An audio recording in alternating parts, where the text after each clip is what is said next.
En este video vamos a trabajar sobre la demo Planeta Tierra, que la vamos a utilizar para entender un poco mejor cómo funcionan los Vertex Shaders. Esta demo permite, bueno, ver este modelo de la Tierra. Uno puede controlar la velocidad de giro de la Tierra, puede de alguna manera controlar la ubicación de la cámara, digamos, subir o bajar el punto de vista y cambiar la distancia, digamos, si uno lo pone demasiado cerca se ve desde adentro o desde afuera. Y luego podemos cambiar el modo de visualización para ver la estructura de triángulos, o podemos poner este modo Edges, que combina ambas cosas, digamos, permite ver la estructura de triángulos y a la vez las superficies, la superficie texturada de la Tierra. Bueno, principalmente tenemos acá el archivo HTML.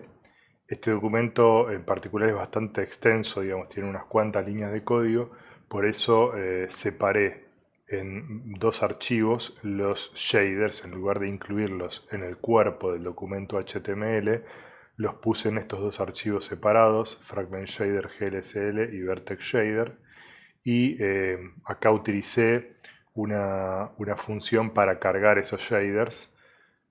Acá, bueno, vamos a colapsar un poco el contenido para que se vea más claro.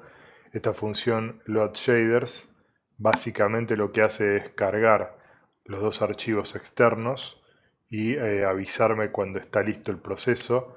Acá yo estoy utilizando la librería jQuery, por eso es que uso este signo pesos, pero esto se puede hacer sin jQuery si uno quiere ser directamente JavaScript puro. Existe una función equivalente, yo simplemente lo hice por comodidad, pero existen muchas formas de hacerlo. Pero básicamente acá estoy invocando la función de cargar el Vertex Shader, cargar el Fragment Shader, y luego esto que estoy haciendo acá me está diciendo que cuando se completen ambos procesos, recién cuando ambos estén completos, ejecute WebGL Start. O sea, esto me garantiza que luego de que se ejecutan estos dos comandos, que son asincrónicos, en estas dos variables esté el código fuente de los dos shaders. Entonces, a partir de eso yo puedo correr el programa normalmente y contar con los códigos fuentes.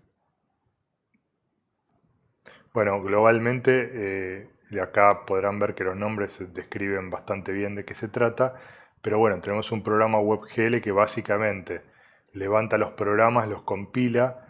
Esta función, que es la más importante, construye la geometría de la esfera, ¿sí? Construye los vértices de los triángulos, genera el index buffer y en particular utiliza, bueno, acá está toda la parte de definición de geometría, pero define estos buffers: el de posición, el de normales, que son, uno puede pensar como atributos adicionales del vértice, que consisten en el vector normal en cada vértice, digamos en este caso lo normal de la esfera, y un par de coordenadas que son coordenadas de textura, que después vamos a ver para qué sirven. Y a la hora de dibujar, el método draw, en este caso estoy utilizando para dibujar las superficies la primitiva triangle, ¿sí? O sea, acá no estoy usando triangle strip, sino que estoy poniendo los tres índices correspondientes a cada vértice de cada triángulo y dibujando triángulos que podrían estar perfectamente separados en el espacio. No es la forma más eficiente, pero digamos, funciona para este caso. Em, Luego, cosas interesantes que podemos ver, tenemos esta función en Texture Load, y en algún lado está la parte de carga de texturas, porque estamos levantando un archivo JPG que vamos a usar para mapear sobre la Tierra. Más adelante vamos a hablar de texturas, pero es importante saber que siempre que uno carga archivos en JavaScript, como eso es un proceso asincrónico, el resultado de la carga no se produce inmediatamente después de ejecutar el comando load, sino que la ejecución sigue corriendo y hay que instalar un listener de eventos para capturar ese evento de carga completa. Y eso, bueno, tiene sus complicaciones. No es tan directo simplemente cargar un archivo, pero acá está resuelto. Y luego tenemos métodos como setMatrix Uniforms o Drosyn, que básicamente se ocupa de dibujar la escena, y después el método tick, que sería el que se ejecuta cíclicamente para hacer el render. O sea, es un programa similar a los que vimos en la primera semana, pero mucho más completo. Más allá de los detalles del programa que no son importantes para lo que vamos a ver ahora, acá tiene una serie de variables globales que pueden modificar. Por ejemplo, segmentos es la cantidad de divisiones horizontales y verticales o de latitud y longitud que se generan al generar la esfera de la Tierra. Por ejemplo, en este caso vemos cómo queda con 32 divisiones y quedan rectángulos mucho más grandes. Y después otro parámetro muy importante es este, que es el archivo donde de donde voy a cargar el Vertex Shader. Acá es donde ustedes van a poder duplicar este archivo con otro nombre y cambiarlo, ¿sí? Por ejemplo, ponerle, no sé, 2. Entonces, vamos a ver más adelante un ejercicio que tienen que resolver y la forma de hacerlo es generar una copia de este archivo y ir trabajando en una copia y cambiar esta variable por la que ustedes quieran para cargar su propia versión del shader. Y luego lo demás, bueno, no deberían necesitar modificarlo. Bueno, vamos a ver un poco ahora en particular cómo es el código de un Vertex Shader y después repasaremos muy por arriba el Fragment Shader. La idea es que tengan un pantallazo, no es una explicación exhaustiva de GLSL, para eso les recomiendo que vayan a los links que están en la bibliografía, que hay excelentes sitios donde digamos, van en profundidad sobre cada tipo de variable, todos los tipos de instrucciones que incluye GLSL o incluso al libro que pusimos como bibliografía de la materia, el libro de shaders, que es donde esto está explicado muy en detalle.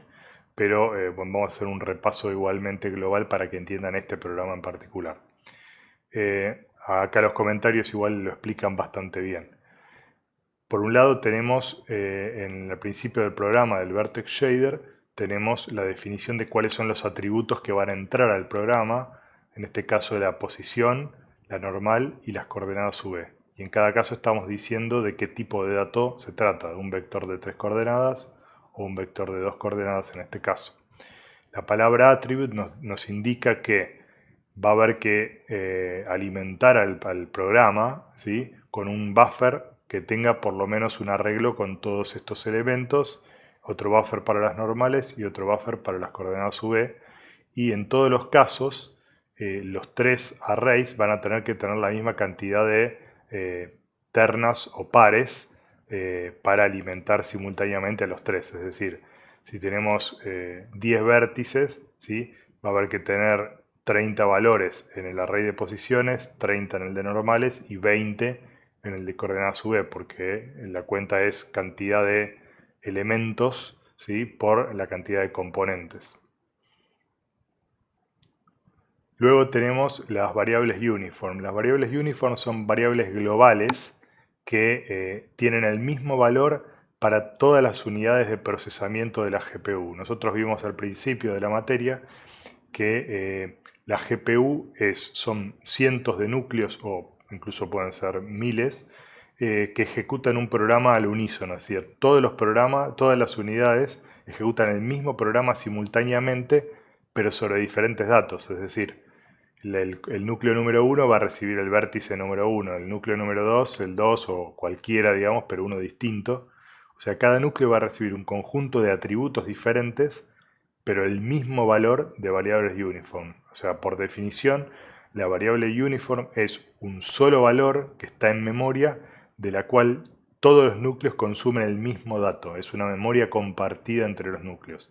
En cambio, los atributos podemos pensarlo como una memoria específica de cada núcleo. O sea, cada núcleo tiene su propia memoria RAM y existe una memoria global RAM compartida donde se guardan las uniform, ¿sí? O sea que uno no puede asociar un valor diferente en una uniform que sea específico para un vértice, sino que es un dato que es global a todo el programa, a todas las instancias del programa que se están ejecutando.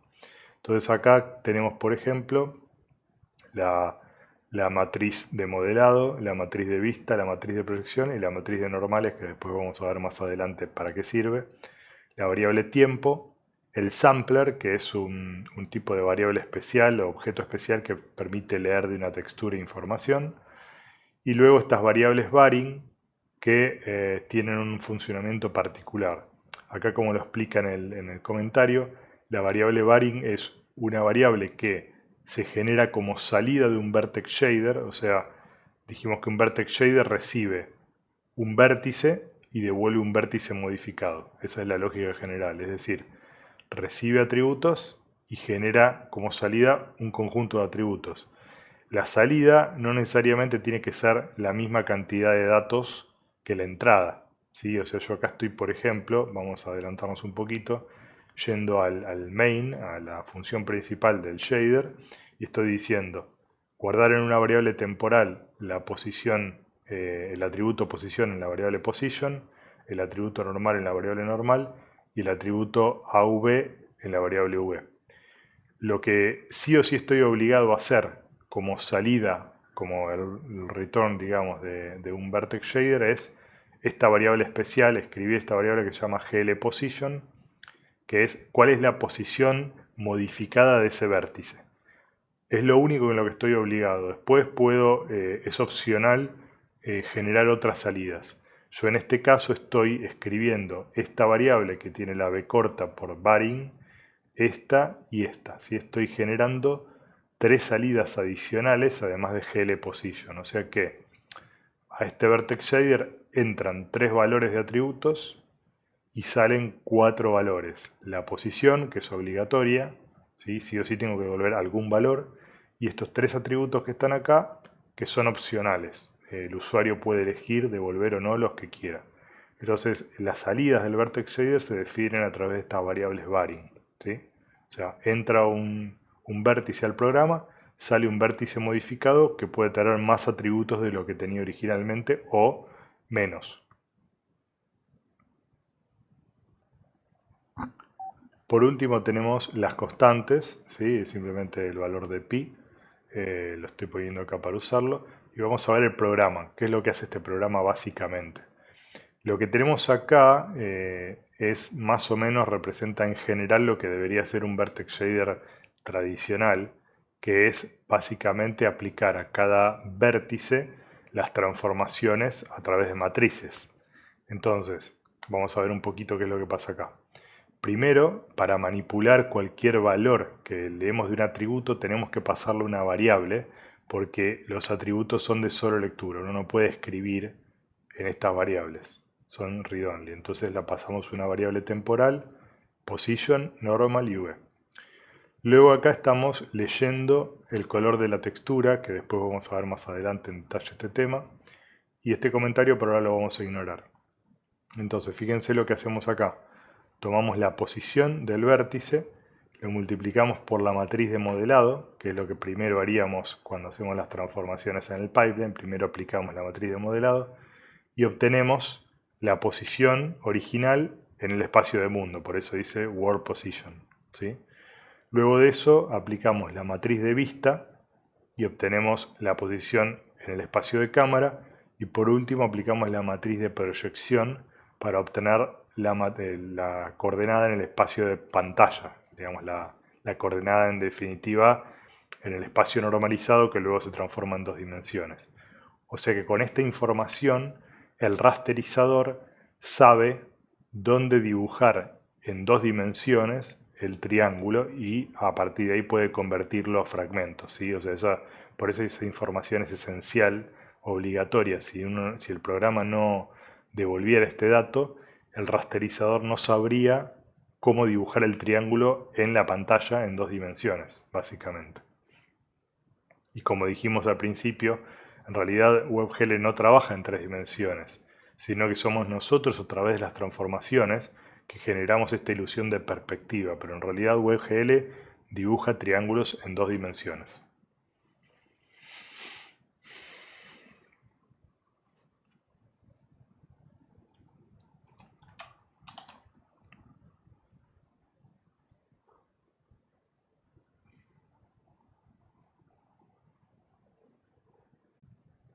Por último tenemos estas variables que estoy pasando al programa de fragmentos que las voy a necesitar para hacer cálculos de iluminación. Esto da la posición de cada vértice en el espacio de coordenadas de mundo, el vector normal, que está acá multiplicándose por la matriz de normales y siendo normalizado, o sea, llevando el módulo a 1, y las coordenadas UV. Las coordenadas UV dicen dónde cae cada vértice, o sea, qué punto de la imagen de la Tierra le corresponde a cada vértice. ¿Sí? Es como un mapeo. Esta es la textura JPG de la Tierra y básicamente el UV le dice a cada vértice en qué punto de la Tierra cae, ¿sí? En qué punto debería mapearse.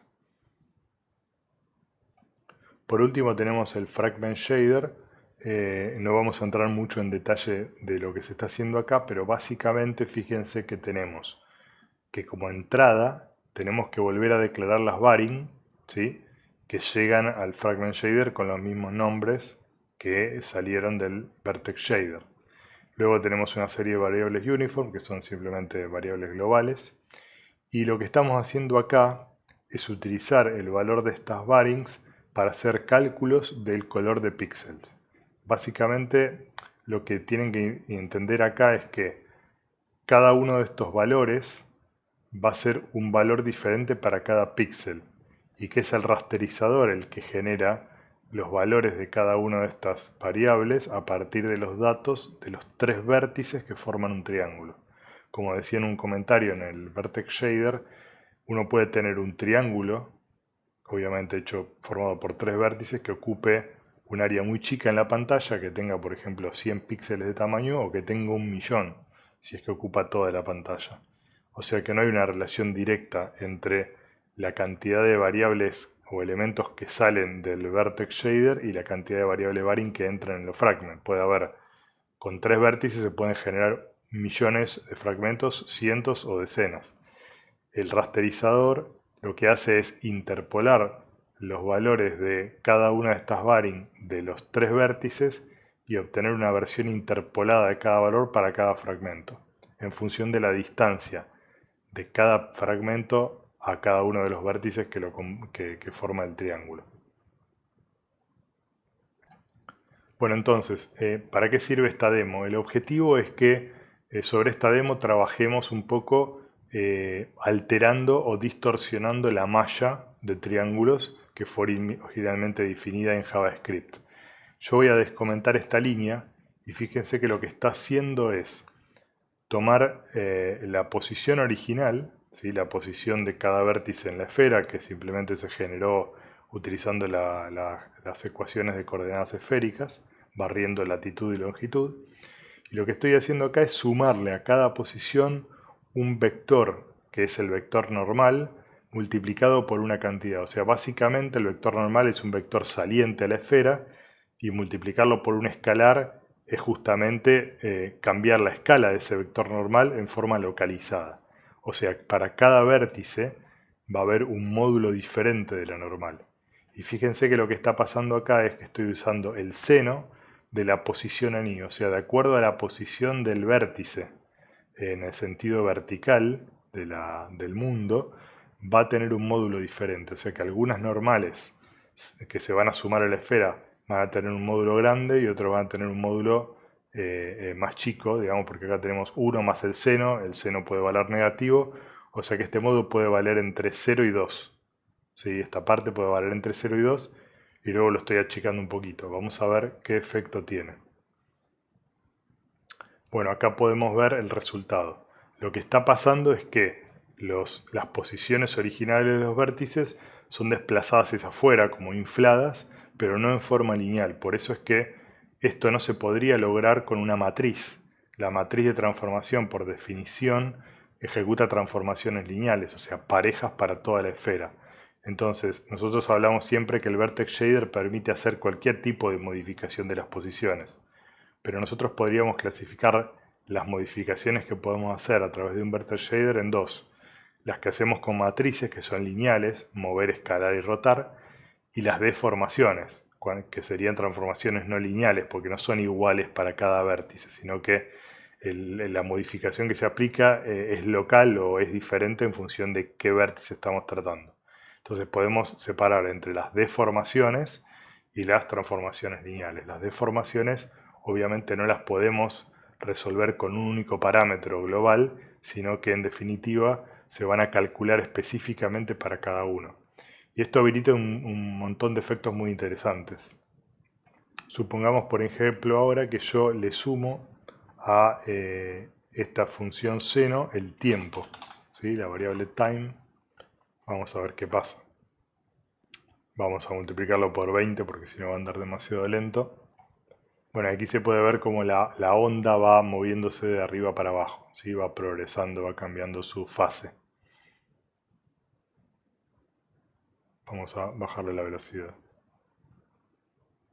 Es importante notar que acá estamos utilizando la coordenada de posición del vértice, ¿sí? Que eso tiene una implicancia, es decir, las ondas que estábamos viendo las podemos imaginar como que su fase, digamos, depende del plano horizontal. Pero también podríamos utilizar otra variable, por ejemplo, la variable v.x sería el equivalente a la longitud en términos de latitud y longitud, y entonces acá la ola se propagaría en función de la longitud. Acá tenemos el efecto de multiplicar, de utilizar la variable v.x para modular esta onda senoidal, ¿sí? Acá básicamente, si yo detengo la rotación, podemos ver que la onda se propaga en el sentido del aumento de la longitud. Bueno, existen todo tipo de alteraciones que uno puede hacer. Por ejemplo, supongamos que hacemos la siguiente. Voy a decir que A, que es un ángulo, depende de la posición Y, ¿sí? O sea, varía linealmente en función de Y. Y voy a aplicar sobre X y Z, o sea, sobre las coordenadas X y Z, una rotación. Es como si uno aplicara una matriz de rotación en dos dimensiones, que el resultado sería este, ¿no? Multiplicar la matriz por la posición original. El resultado de rotar es esto, estas dos líneas de código, que es lo mismo que hacer un vector por una matriz de rotación de dos dimensiones. Y estoy rotando el ángulo que depende de y. ¿Esto qué va a hacer? Va a tomar la esfera de la Tierra y retorcerla en el sentido del eje y. Y acá tenemos el resultado. O sea, como si uno tomara la Tierra con las dos manos, de arriba y de abajo, y girara las manos en sentido contrario y retorciera la Tierra. Entonces, en definitiva, uno puede, dentro del programa de vértices, hacer cualquier tipo de cálculo y alterar los valores. Lo importante es tener en cuenta siempre que si queremos hacer una modificación tenemos que generar una variable temporal y entender muy bien dónde estamos haciendo la modificación. Recuerden que lo que recibimos acá es la posición del vértice en las coordenadas en las que fueron modeladas, en el espacio de modelado. En este caso, para esta demo, la esfera de la Tierra tiene un radio de 1, ¿sí? Y está centrada en el origen, o sea, todas las coordenadas son puntos de una esfera centrada en 0 y de radio 1. Entonces acá estamos alterando su valor y al final, al valor modificado en el espacio de modelado, le estamos aplicando las transformaciones de modelado, vista y proyección para llevarlos a la pantalla. Dentro de esta línea, digamos, esta parte del código podemos hacer cualquier modificación. Lo que, lo que no podemos hacer es ni crear ni destruir vértices, ¿sí? Siempre por cada vértice que entra al Vertex Shader tiene que salir un vértice modificado. Un comentario final sobre cómo hacer debugging de un shader, que es algo bastante tedioso. El error más común de los que empiezan a programar en GLSL es cuando ponen números que son floats, que es el caso de los vec3 o los floats, y uno no le pone el punto decimal, da un error, porque lo confunde con un entero. O sea, siempre que pongan un float hay que poner sí o sí los decimales, o al menos un punto, ¿sí? Entonces, si yo no lo pongo, vamos a ver qué es lo que pasa. Fíjense que en este caso, obviamente no arranca el programa, da un error de compilación y la aplicación no se ejecuta.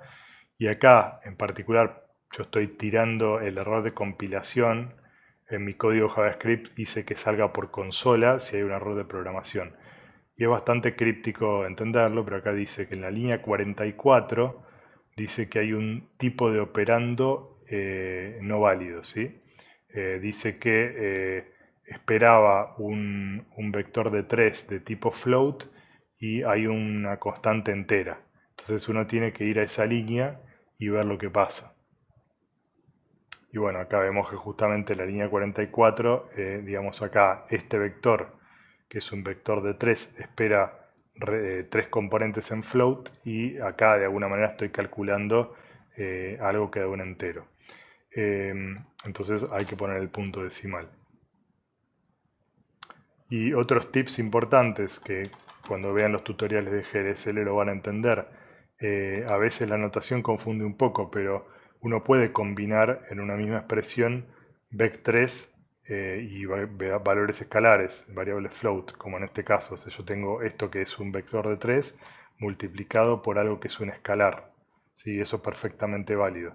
Y si uno quiere utilizar una sola componente de un vector de 3, puede poner, por ejemplo, normal.x, ¿sí? Ahí se está refiriendo a una sola componente, pero también puedo hacer esto. Si quiere crear un vector de 3 con 3 copias de la componente x, pone xxx, o puede hacerlos en el orden inverso como z y x, o z y z, o sea, cualquier vector que quieran crear a partir de otro vector, simplemente utilizando el punto y las letras, pueden utilizar, digamos, recombinarlo de la manera que quieran.